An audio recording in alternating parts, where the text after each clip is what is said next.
Here, welcome. Wala po mayor. Gusto ko makita eh.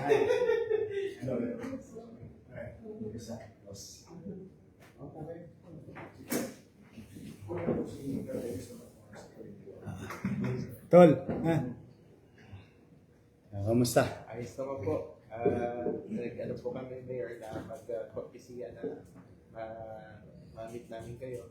Kasi sa ngayon mayor, yung concurrent din po akong may hawak ng NCR. Okay. Na-release namin yung naging regional director. So ngayon ako po. So, kasalukuyan, nagre-reform po ako sa LTO. Tapos gusto ko din ayusin yung lahat ng mga LTO office. Kamusta yung tayuman? Durog na ano na. Yan po. Ano na yun? Gagamitin na ng DOH or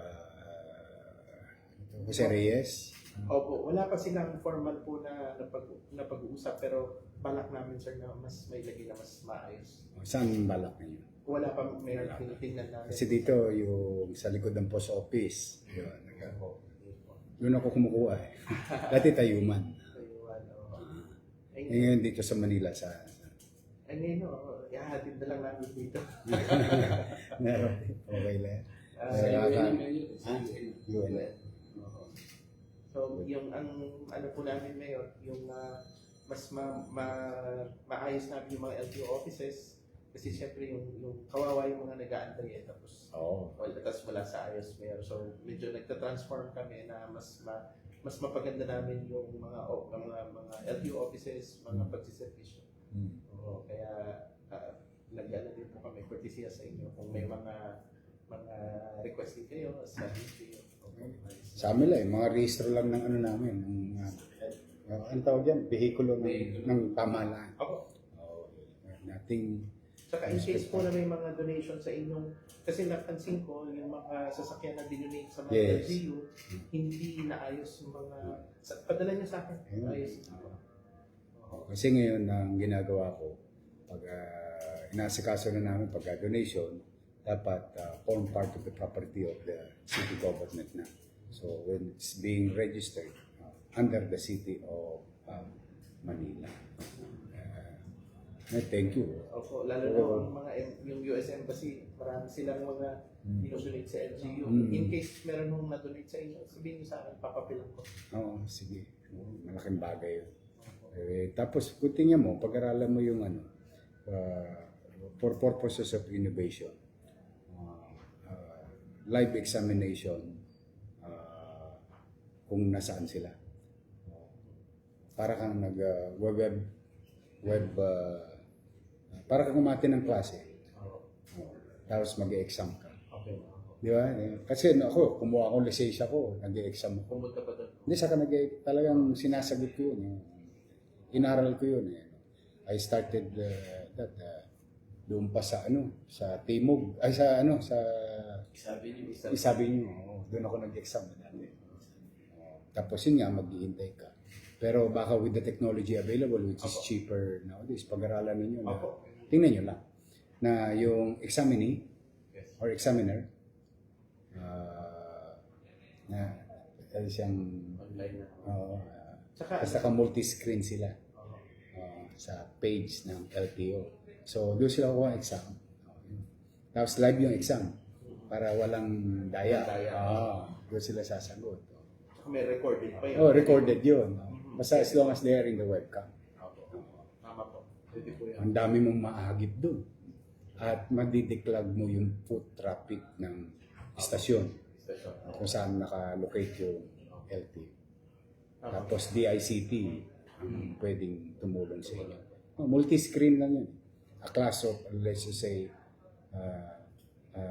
examiner or examinee in a, anong tawag natin? Zoom? Sagot sila. Saglit lang yun. Siguro 30 minutes. Nakasandaan ka. Tapos at the comfort of their home or workplace. Para hindi na sila a-absent. Kasi tingnan mo yung mga driver. Ang mga driver, mapa-taxi, truck, or jeep, or bus. Once na hindi sila pumasok sa trabaho, isang araw, wala silang kita. Ito, pwede silang mag-exam online, live, o for a few minutes. Then they can still continue para makahabol sa boundary. Tama. Sa kita. Tama. Ang laking bagay nun sa mga driver. Online. Total, pumapayag ng online classes eh. Minsan may online class, exam. Di ba? So, if the academic institution adapted into such idea, ito, yung mga mga mag-exam na driver. Wala pang TOSGAS. Kasi DICT. Pwedeng utilize ng Pero ngayon po, actually, yung po ating LTMS, kung gusto mo nag-renew ng NANCRO, ganyan na po yung exam, yung i-implement. Pwede yun din sa inyo. Nung mag-renew po ako, gano'n na. Ay, ano nga pala siya? Dito siya sa Manila eh. talaga. Ano niya, botante niya. Siya po ang aking chief of staff. Opo. Ganda yun. Para that can be also done kung halimbawa nasa bundok siya and meron siyang access to internet. Hindi na siya bababa ng bayan. Opo. Lahat naman ngayon. Kasi nagtatrabaho, office ako, 8-hour ako, o during my break on a particular stated time of examination, I'll go online. Pagtrabaho. Hindi siya nawala ng kita sa isang araw. Kasi alam mo ang driver, hand to mouth yan. Especially yung mga jeepney driver. Kapag hindi kumita ngayon yun, walang kakainin yun. Nabuhay sila ng ganun araw-araw. Kaya mahalaga sa kanila yung turnaround. Makabalik kagad, makaikot kagad. Mahalaga sa kanila yan. Laking bagay na sa isang pamilya. Pagka magre-renew ng lisensya, siyempre, kailangan niya mag-dedicate ng time. Half day, 3 hours, or whole day. Depende sa inflow or foot traffic of that particular day. Minsan, dami nila. Yeah, ano lang. Tapos, pwedeng email na lang sa kanila yung Yung license. Oo. Magkano lang ba ang sulat? Pwede mo pa i-partner ang PhilPost. Pwede po. Oo, magkano? 50 pesos? Saka mas Convenience fee? masisiguro namin na yung address. Oo. Yeah. Based doon sa sinabi niyang address, doon may padadala. Oo. Baka under your leadership. Yun yung convenience na nakikinig tayo sa hinaing ng tao. At gumagawa tayo ng mga bagong sistema or produktong ina-access na available naman at hindi na siya rocket science. No? Kasi kung sabi ko, kung ginagawa ng mga school pati examination sa school, minsan may online na. Yung quiz, online na. So yung technology is there. Malaking bagay yun sa... At saka sa ngayon, ano na lahat eh. Siyempre, digitalized na lahat. Tapos ang tao, lahat busy na ang Pinoy, may hanap buhay na. So, Tapos pag tingnan nyo din, for purposes of meron din silang, halimbawa, paano kung nawala ko yung lisensya? So I have to go to LTO to apply for additional lisensya. Pwede yan eh. No? Pero ito, dahil may database kayo, pwede print, bayad siya, padala sa kanya. Tama po. Reprint. Tapos may... Iba pa rin kasi pagka may card eh. card Parang hawak na hawak. Hindi, saka nagagamit eh. In fact, license is one of the major requirements for any official transaction. Yeah? Kahit nga yung nagsusumpa sa papel. Yes.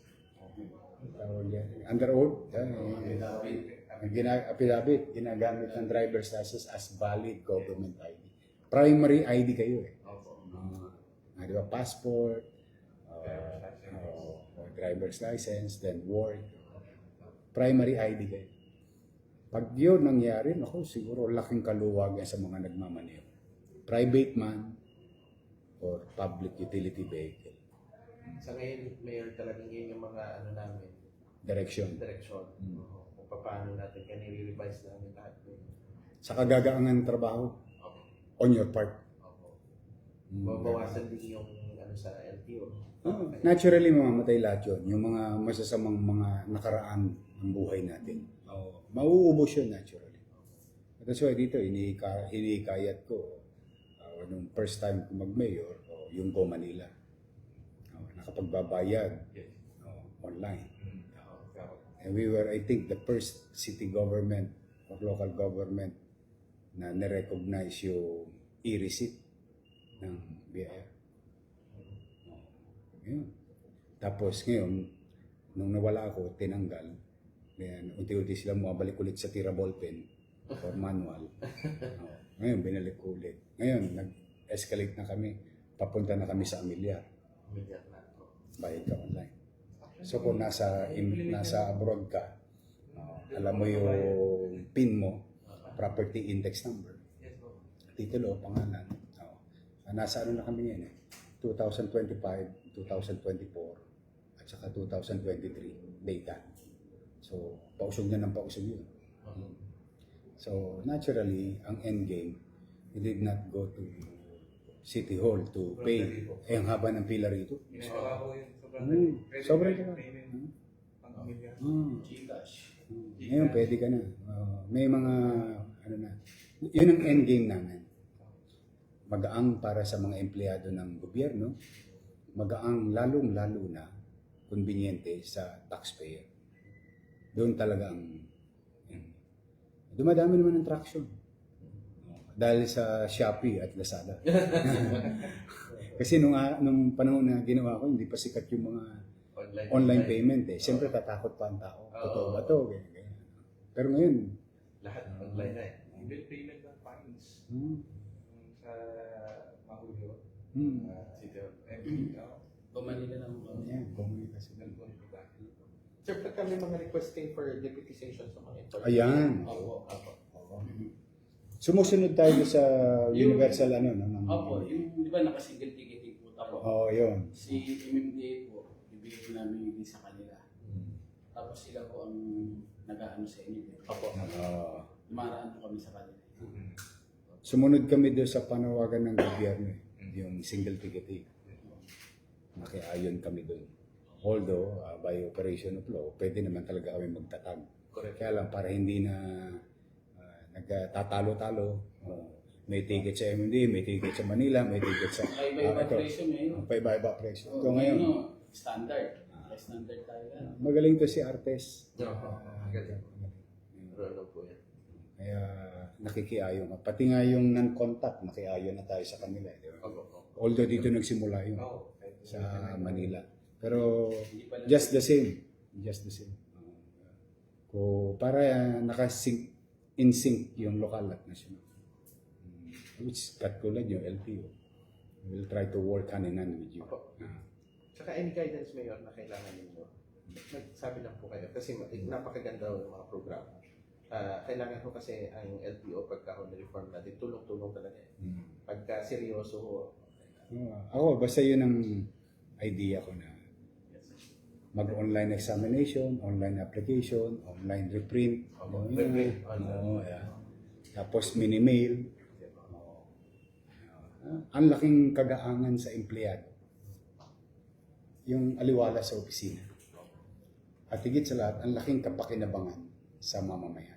Yung kumukuha. Yung mga kliyente natin. Sige. Sige po. Thank you. Anytime. Apo, ating Thank you. Sir,